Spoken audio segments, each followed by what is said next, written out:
Thank you, Alaya, and welcome to Career Conversations for November 2022. And we'd like to welcome Casandra or Cassie here this evening to discuss her profession. Cassie is a licensed funeral director and embalmer, and she will be discussing her journey, both a little bit about the schooling that she's acquired and her career over the last 17 years as an embalmer and and working in the funeral business. So Cassie, I'd like to welcome you tonight. Thank you. Thank you for having me. You're welcome. And if you could tell us a little about what was the schooling for your mortuary school? What was that kind of like? How long is it? And I believe, do you serve your apprenticeship as part of the schooling or after? So of course I graduated from high school. And then I went to a mortuary college. There are several throughout the country, but I chose one in Nashville, Tennessee. It's called John A. Gupton Mortuary School. And I was there I started in August and I graduated the following December. So it's about a 16-month program. And I had attended a regular university to obtain like general ed courses, but most students who attend mortuary school gain those courses as part of the curriculum at the college. So, and the apprenticeship, when you're in school, you do clinical classes where you actually go in and work in funeral home to learn technical skills in embalming. And then the last semester you're in school, you actually work in a funeral home where you learn how to set up flowers at the graveside, and you learn how to park cars for a funeral and do all those things that wow. You don't really learn in a textbook. That Right. Hands-on experience. And so they try and teach you all the aspects of school. And I, because I went to a private college, some of the schools are not privately owned. They're more like a public school. But Gupton was private. It still is. It's also accredited. So if I take my degree, let's say I decide I don't want to be an embalmer anymore, I want to pursue midwifery or something else that could, kind of be aligned with that, or be a nurse practitioner. My degree would transfer to a university like Vanderbilt or the University of Tennessee or any other college in the country, even Dartmouth, as pre-med. Oh, interesting. Yeah, but I have an associate's degree. So when I graduated, I gained an associate's degree in mortuary science. Oh, okay. So it's, and then I had to serve apprenticeship following graduation. And my apprenticeship was 2 years. Okay. And the apprenticeship is paid, correct? Yes. So you actually go to work in a funeral home. Most state laws, because all the states have a regulatory board that looks over funeral directors and embalmers and apprentices, and they have a statute that says apprentices must be paid for a 40-hour work week, and it's just a labor law. So. And it's to also help you gain the knowledge in the important skills that you'll need throughout your career. That's and correct. You're actually being compensated, yes. And so the licensing is statewide as opposed to national? That's correct. Okay, yeah. And I had to take a test when I graduated That was a national board exam. So that is with the Conference of Funeral Service. So that can never be taken away from me. That I have completed my education and I have passed that exam, but I have to do continuing education and I had to pass a law test to gain licensure. And I've been licensed in 2 states. So Interesting. Okay. So if you could share with our listeners here at Career Conversations a little about what are your duties both as in the funeral director area. I know that you're not currently working in that area, but maybe if you could explain a little about that, and then also about embalming and what you do in your current job as an embalmer. sure. So so the role of the funeral director and embalmer, of course, is to guide the family through the end of life for their loved one, and then the journey of preparing for their burial or cremation, and then the planning of the celebration of their life. And so that begins for some people, it begins when they come into the funeral home to pre-plan. Um, and when I worked in a funeral home and had opportunity to meet with people who were in that position, I always embraced the opportunity to get to meet with the individual planning their own celebration of life. I felt like it gave me an opportunity to get to know them and not to just get to know them in the writing of their obituary. Um, and so when someone passes away, the family usually notifies the funeral home of their choice, and many families have preferences of who they want to take care of their loved one, but some have no idea. And so that's why it's always important to have a good rapport. And that rapport starts in college and it follows you throughout your whole career. Um, so when someone passes away, either at their home or at a hospital or the scene of an accident or whatever it might be, the funeral director or funeral home staff will go to where they passed away and bring them into the care of the funeral home. And so you have interaction with family then.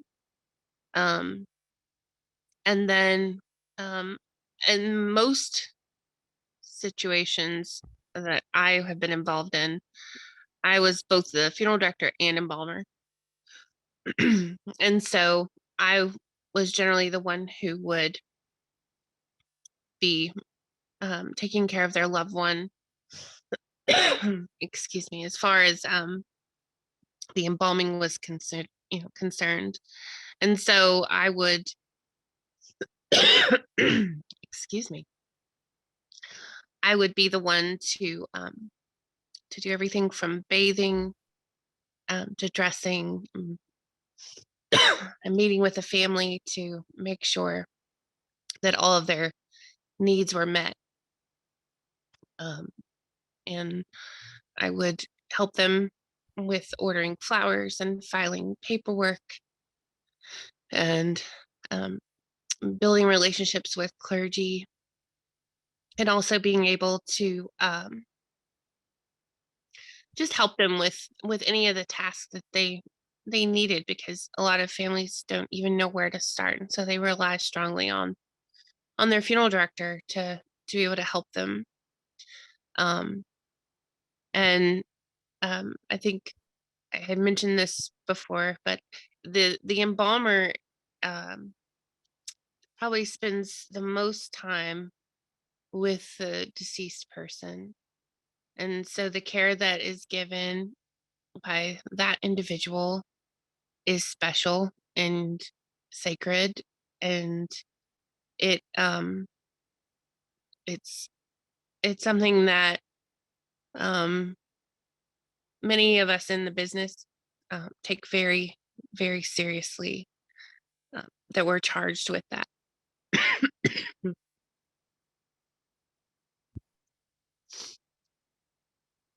Are there any religious or cultural differences between that you have to be aware of in your career during the preparation process or anything like that that you would wish to share? Certainly. So in my career, I've been doing this for 17 years, which makes me feel really old. But I have been doing this for a long time, and I have served families of many cultures and many backgrounds. Before Now I live in Tennessee and work here, but when I finished school, I lived in New England, and there were many um, families that were Catholic. Um, and our funeral home served many Catholic families, and um, not growing up in that culture or religious background, there were many things to learn. And it goes even to the point of when to stand and when to kneel and when to respond during the mass. And so those are things that as funeral professionals we have to learn, because we are who the family will turn to, even as simple as when do we stand up in church. And so that took a little bit of learning and grooming to be able to learn all of those things. And also the Jewish faith, they do many things differently. They don't leave their loved one.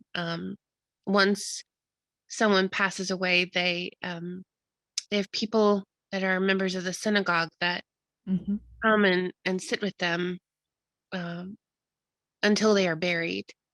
Um, and it's very sacred to them. And so I've had many opportunities to build relationships with the rabbis and to be able to accommodate those requests. Um, and it's certainly reverence. Reverence is not something that is learned. It is something that is, I think it's just part of who you are. You you're reverent from your heart, and as a professional, that reverence has to go into your work. And so for me, it's very personal and very. I was always honored to be able to serve those families of different cultures and religious backgrounds.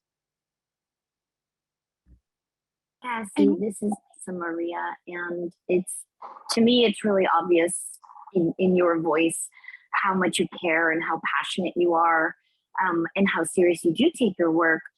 And, at the end of my life, I can only hope that I have someone as serious and caring as you. Um, how, as a blind person, do you handle what from the outside seems to be potential barriers? You mentioned paperwork, but when embalming, like, is that a particularly visual task? Is it more non-visual than one might realize? Like, what kind of alternative skills do you use in your job, because you are blind? So so as an embalmer who is blind, I use a lot more. Um, I rely on my senses much more than I think my sighted colleagues do. Um, many many times I have been asked, "How do you do your job?" And um, I I always think back to being in school, and the our embalming instructor would say, you need to be able to do this even if you can't see what's going on. And for me, I would kind of chuckle and say, well, that's me all the time, but okay, I will figure out how this is going to work best for me. And so I rely on touch. Most of the surgical portion of embalming can be done by touch. Um, it seems most of the things that we're trying to accomplish have some kind of tactile evidence that they're happening. Um, when you are doing the preservation, the fluids that are used cause a firming of tissue, and so that firming happens almost instantaneously. And so part of what we have to do to manipulate the fluid is we use a machine that has pressure and rate of flow, but we also have to massage the hands and feet, and so the texture changes as that preservative is introduced, and so it changes the way that they feel. And Interesting. and so the other thing, I do have low vision, so I do have color perception, and so some of the fluids that are used in the preservation also have dyes in them. um, and so there is a significant change in the coloring of tissue when it is preserved. um, and so it's certainly uh, something that can be felt.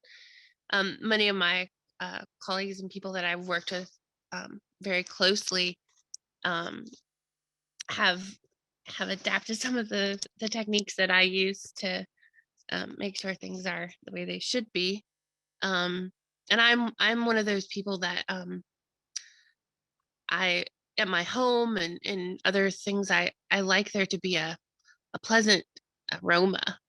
Um, I think that when a family enters the funeral home for that first view, they don't want to smell embalming chemicals. They want to smell something that reminds them of a pleasant memory.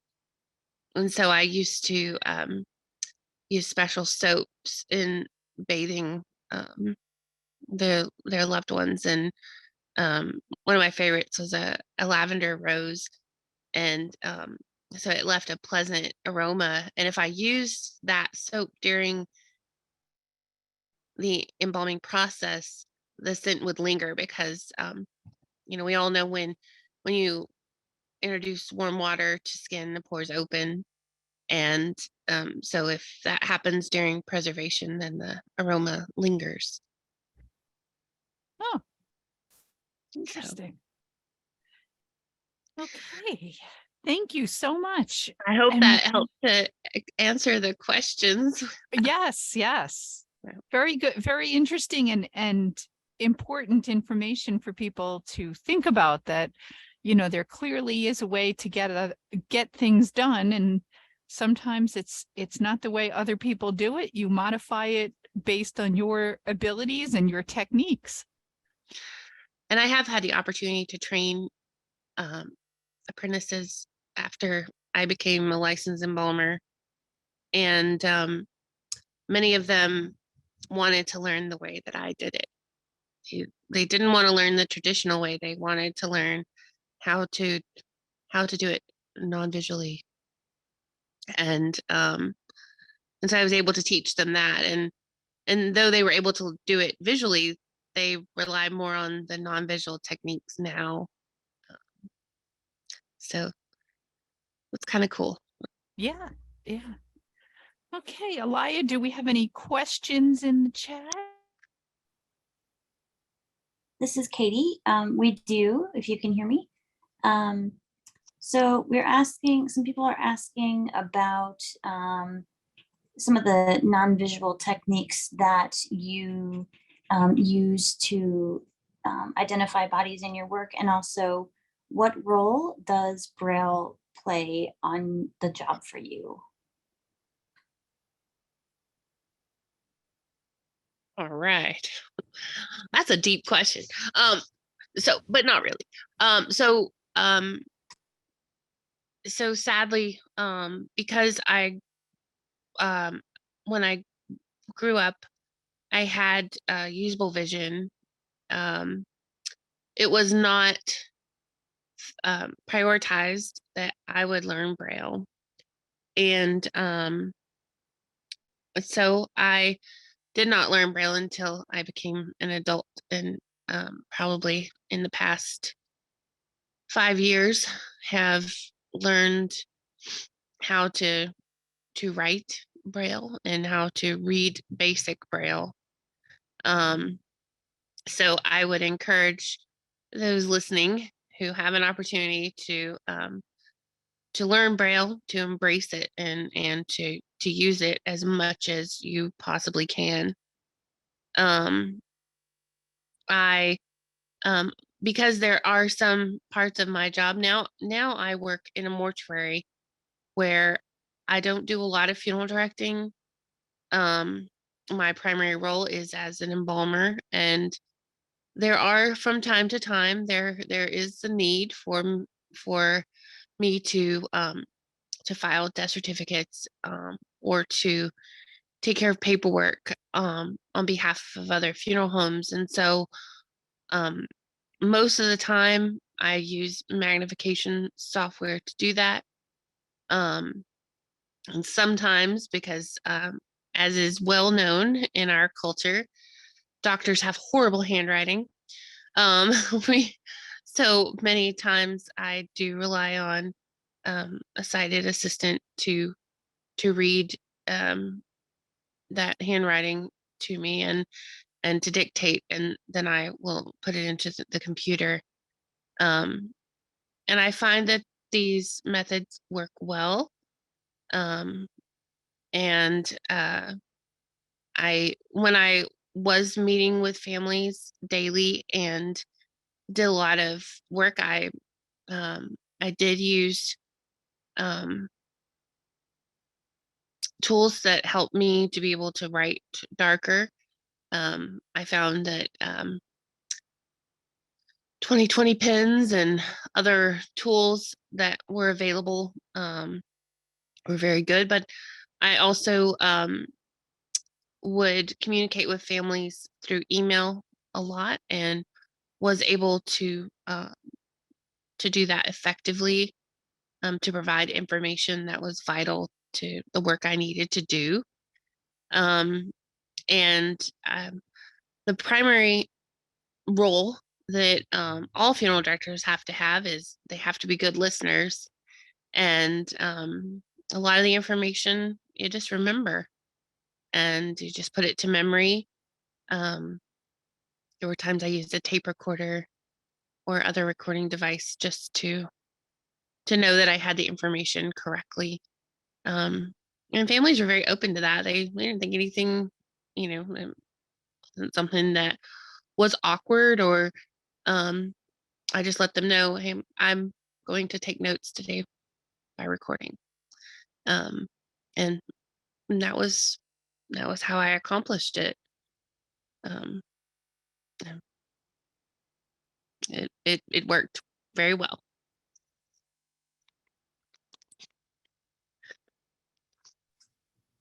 All right.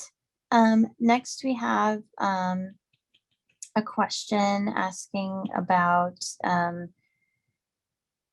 giving someone a shower and what that means and how that's accomplished.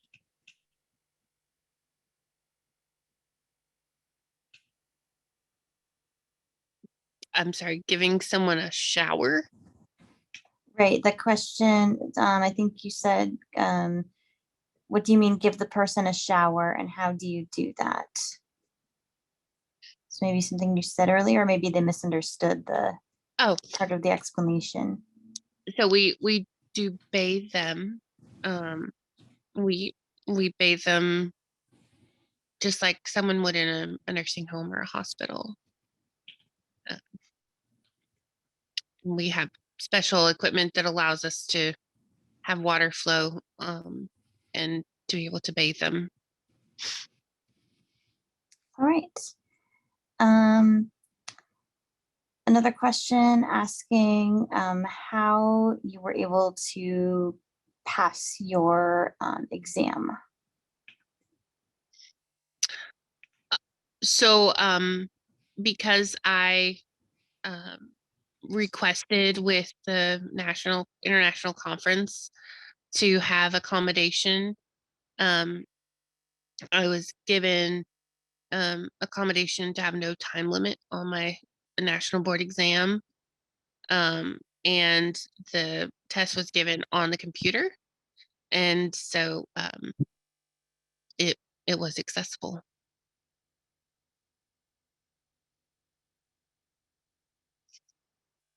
All right. And then another question that came in as well is, when someone passes away, it's, often the family may want you to, try to have them look as much as like they did as, depending on the nature of the death. But are there challenges that you face, such as, applying makeup or, doing someone's hair? Can you talk a little bit about those, what those are? Sure. So because we never know how our life will end and what circumstances might surround that. Again, it goes back to why we do what we do, and the philosophy that I was taught and that I have always held closely to is that the things that we do and the things we encounter, we do them, and we have respect for the person that we're doing them for, and we show reverence, just as we would want to be shown to ourselves. And so there are times when I have encountered that there have been trauma or other things that have happened, and we have to do restoration. It was probably the hardest thing that I had to learn how to do as someone who's visually impaired, because excuse me, because it is such an intricate thing, especially when you are trying to recreate someone's, let's say you're trying to recreate their eyelid. There's so many things that go into that, so many folds, so many someone's eyelashes, and how do you make that look as natural as it can. And this is not just a challenge for me, it is a challenge for my sighted colleagues as well. But for me, it was even more of a challenge because as part of my vision, I don't have depth perception. And so the ability to see depth and contrast in the texture of someone's skin was very hard. And so it was something I had to overcome. So would that also be true for like where you were looking for symmetry as well? Correct. And there are tools that we use. When we were in mortuary school, we actually took a whole class on restoration, and we learned many tricks of the trade, if you will. And they are helpful. Some people find them very unique, so I will share a couple of them with you if we have time. And that's something I think some people might find interesting. But if you take your your thumb and your index finger, and you put one on each side of your eye. So one on each opposite corner of your eye. And you keep your fingers that same size, move them down to your mouth. It should be the same width. Oh,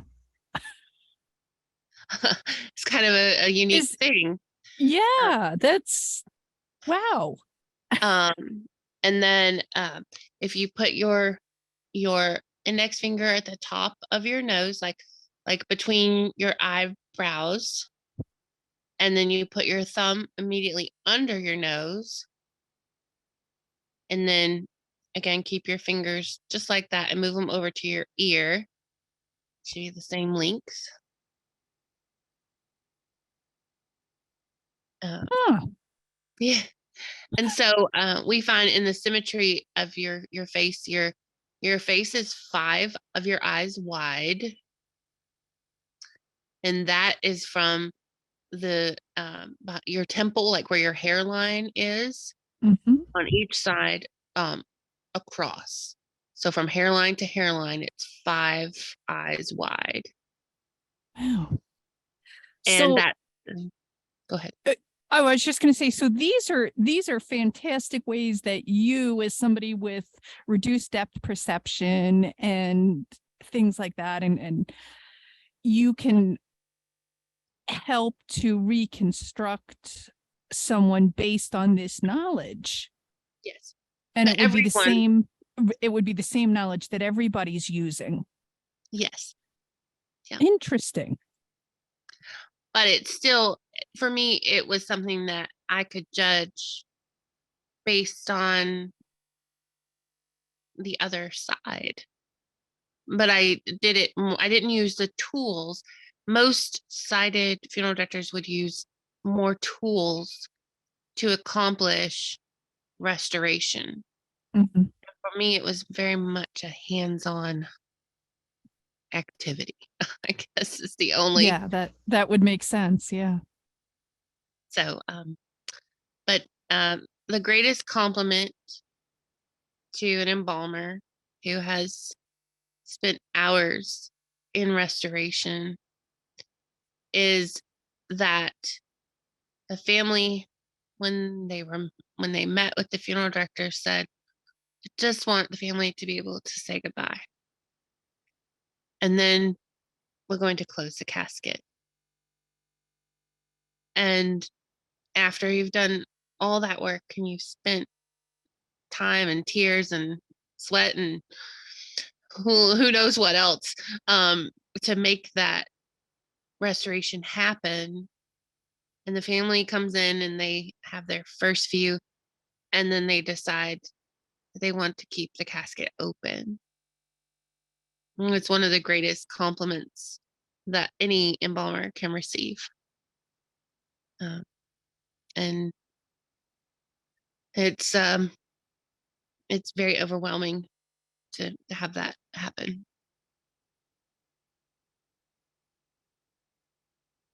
Okay. And Katie? Yes, switching gears a little bit. Yep. Go ahead. Go ahead, Lori. No, I was just going to ask if there was more questions. That's all. There are, yes, we do. So thank you for everyone for putting those in chat. We have a question here. What are aspects of the work that you like the best?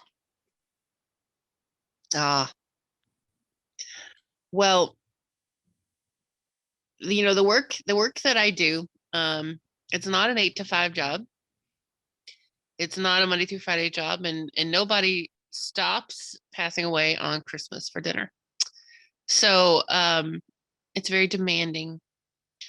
But the thing that I hold fast to is that no matter how bad of a day I might have had, the family that I help has had the worst day of their life. And in some way, I have been able to make that better for them and given them an opportunity to say goodbye. which is all any of us can hope for, is that closure. And so the rewards of the job are more than the demands. Cassie, this is Richard. I have a really quick question in between the questions. During the height of COVID, did your job change? Did you have to do things differently as expected? You know, you probably have seen more people coming in who had passed away, who, you know, you needed to attend to. Yes. COVID was very hard. For me as an embalmer, not only did we feel the pressure, we felt the pressure in many different ways. The first way we felt it was when the vaccines first came out, and everyone was hoping that they were on the list to receive it. Embalmers were not on that list. And we had to push to become on that list. And I don't really know all the ins and outs of why, but you know, the first responders and all of those people were certainly on the list because they were in the forefront. But I think that funeral professionals were also in the forefront. Oh, certainly. And we were the ones that were forgotten in all of it in the beginning.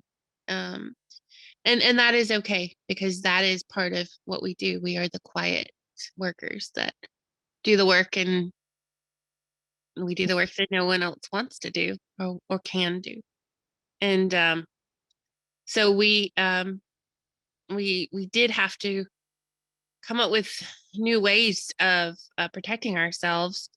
And there were no guidelines for protecting yourself from COVID-19 in mortuary school because it didn't exist. And so a lot of people who are very well respected in our trade got together and started putting out videos about what we needed to do and how we needed to protect ourselves. And you know, there were Tyvek suits and there were face coverings, and in our mortuary we showered before we went home, and we washed our clothes in Pine Sol, and we did all the things that, you know, to protect ourselves. And then I got COVID from a kindergarten class. It didn't have anything to do with work.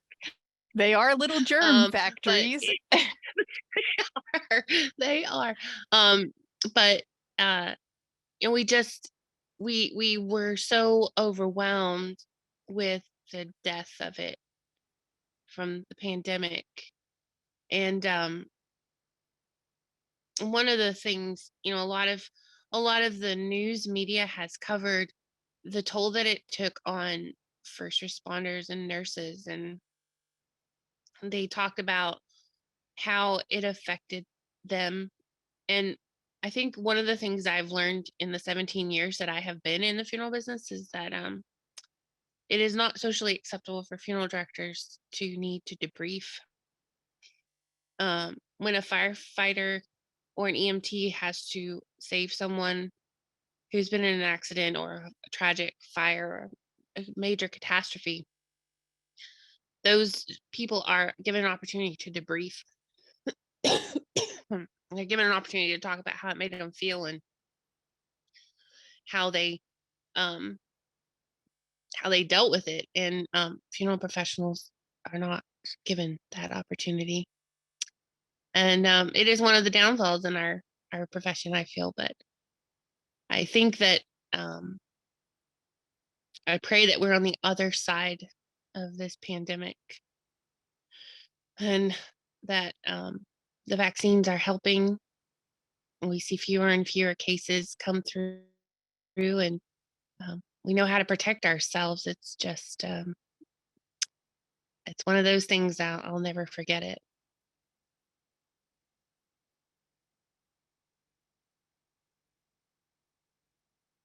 Wow. So next we have a question, wondering about if you can share of anything. Did you ever face any sort of challenges or questions from instructors, in school, wondering if you could do the work or how you would do the work, and maybe how you handle those situations? So I was very upfront when I enrolled in mortuary school. Uh, I Part of the enrollment process where I attended was you had to go for a tour and they had to meet you and you had to have all kinds of letters of recommendation, that sort of thing. So I was very upfront with them, and the president of the college was very open-minded, and he and I remain friends to this day. And I respect him a great deal. And he made a lot of accommodation in school, the best that he could. But part of the other flip of that coin is that we had to know that I could do the work. And so it was a mutual understanding. If I couldn't do something, I would let them know. And a lot of my colleagues and a lot of my classmates were very supportive.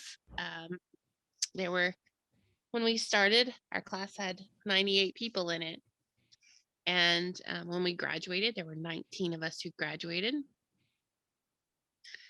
And out of 19, I am one of 6 that are still in the business.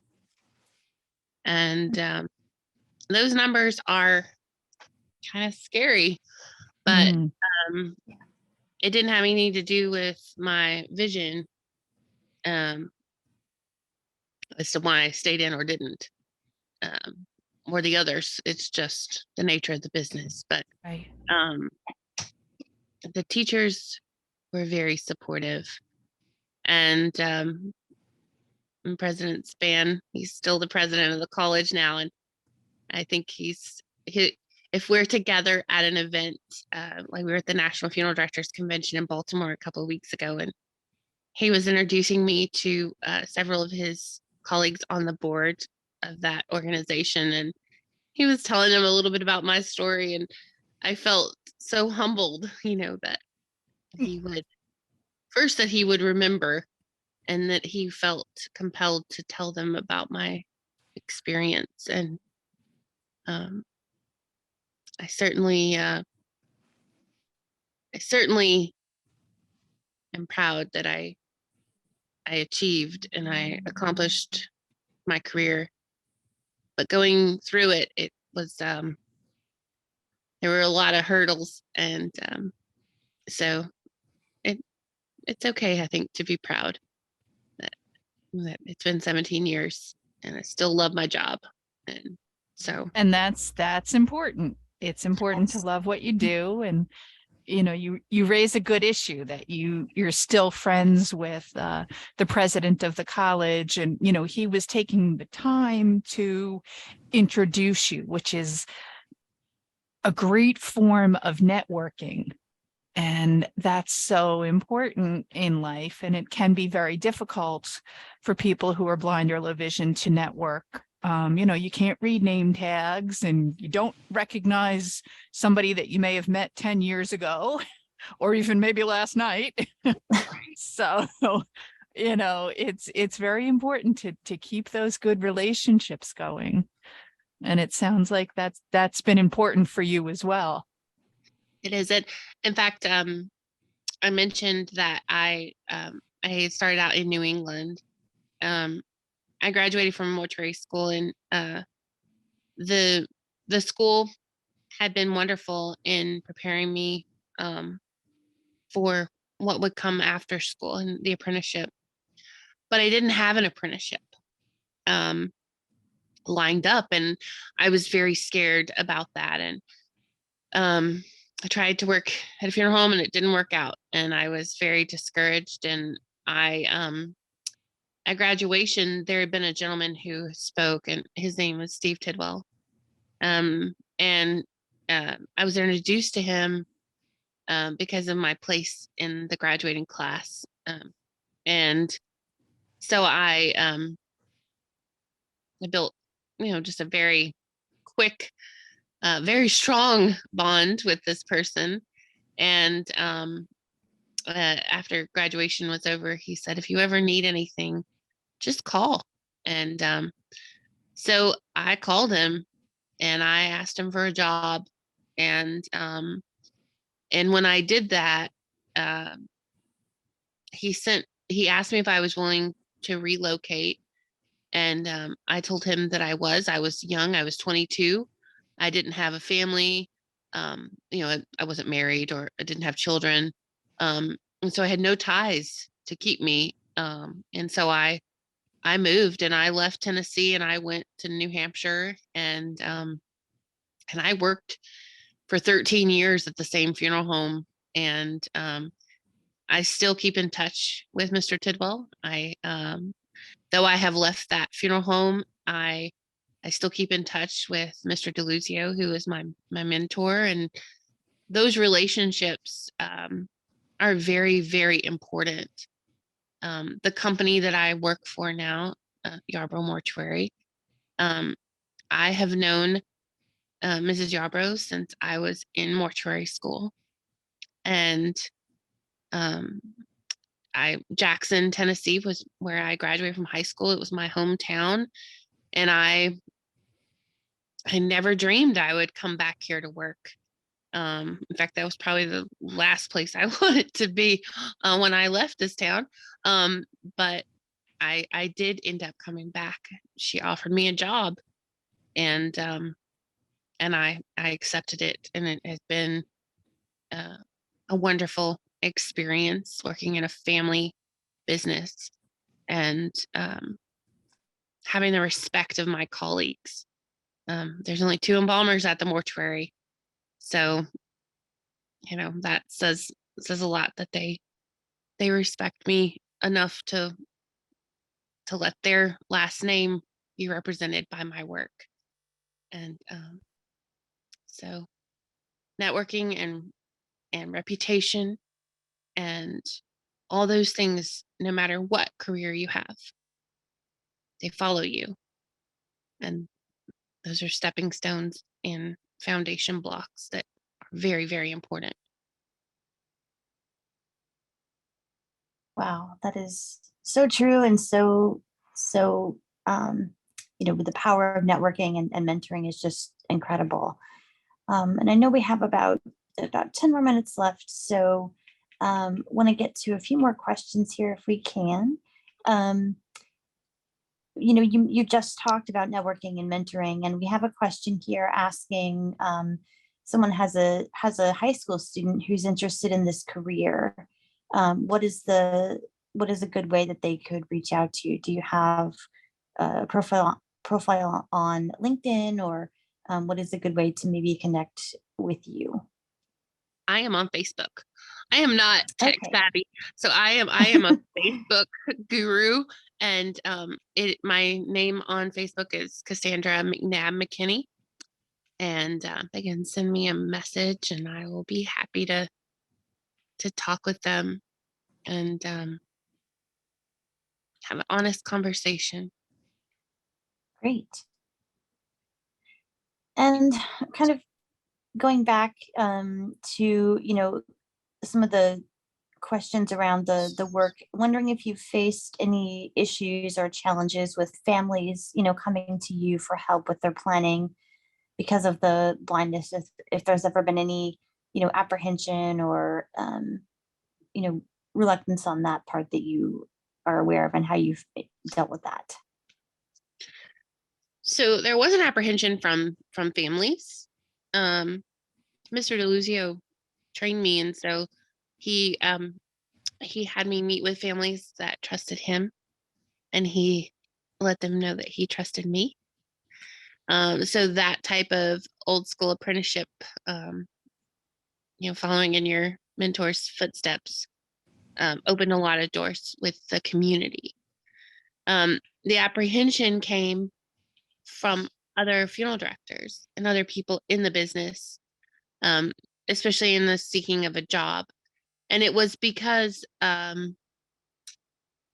everyone had this idea that in order to be a good funeral director and embalmer, you had to be able to drive a car. And I never really understood the connection. But I guess, if it has to be, it has to be. But, I worked with a lot of families, and I don't think any of them mentioned what side of the hearse I got out of. I don't think that they really cared.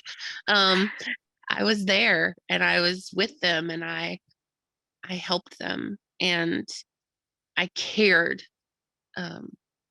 You don't have to have sight to care.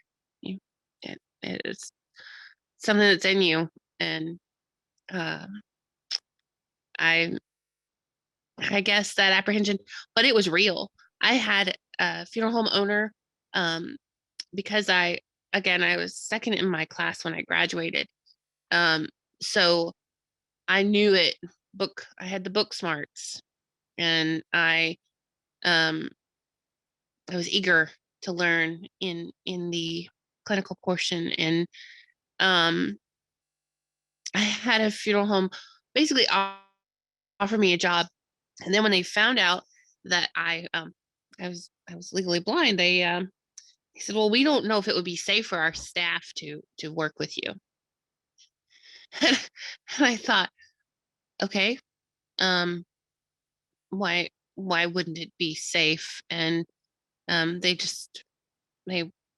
totally backed down from their offer of employment, because they felt I would be a hazard as an embalmer. So Well, that was All right. certainly their loss. yes, absolutely. I think we might have time for maybe one more question. So wondering how you talked a little bit about some of the, wondering how you travel to and from work. Well, so when I was in New England and I lived there, I lived directly across the street. I rented an apartment, and I walked to work. It's very convenient.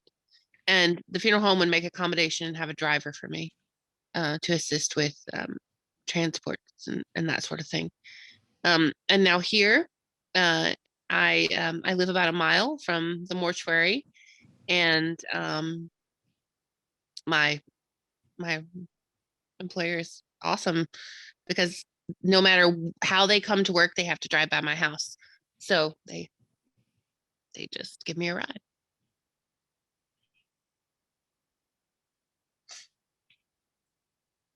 Great. Katie, can I jump in and ask just one last question? This is Lee. Of course. Just real quick, I mean, you say you're not tech savvy, but I would challenge that. Maybe you're a little bit modest about that. To me, you would have to have been. Could you talk a little bit about how you accessed the textbooks? And a lot of it would be anatomy that would normally be in a textbook as a drawing or a picture or a chart. How did you access the information from their textbooks? Because at that time, I'm sure a lot of it was not as accessible as it is today, or in electronic formats or large print. How did you access literally the information from your books? Also, So, this is Lori. In addition to that, if you could maybe speak to, I know sometimes they use coloring in those types of diagrams, so maybe you can address that as well. So I was very blessed. Our college had a lab, and if we weren't working with cadavers, we had a skeleton in the classroom. Our anatomy teacher referred more to the skeleton and the bones themselves, or muscles or vessels. And so I would actually sit in the lab and name the muscles that attach to the bones, like sitting in front of the skeleton, and actually touching the bones and finding like where the muscles attached, and where the vessels would lay in the skeletal system. And then when I also led a study group, especially in anatomy. And we would have, it was usually one of the gentlemen in the class would wear like a white shirt, a long sleeve shirt. And we would draw on that clothing, we would draw the vascular system. And then we would name all of the vessels. But one of my hidden talents is I have a photographic memory, and am able to see things like I just see them in my head. And so I could actually picture this skeletal muscular vascular system and see it just internally.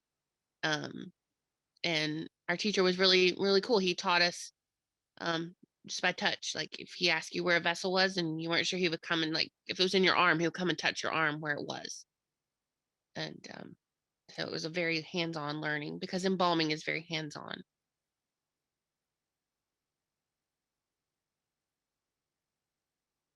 Thank you.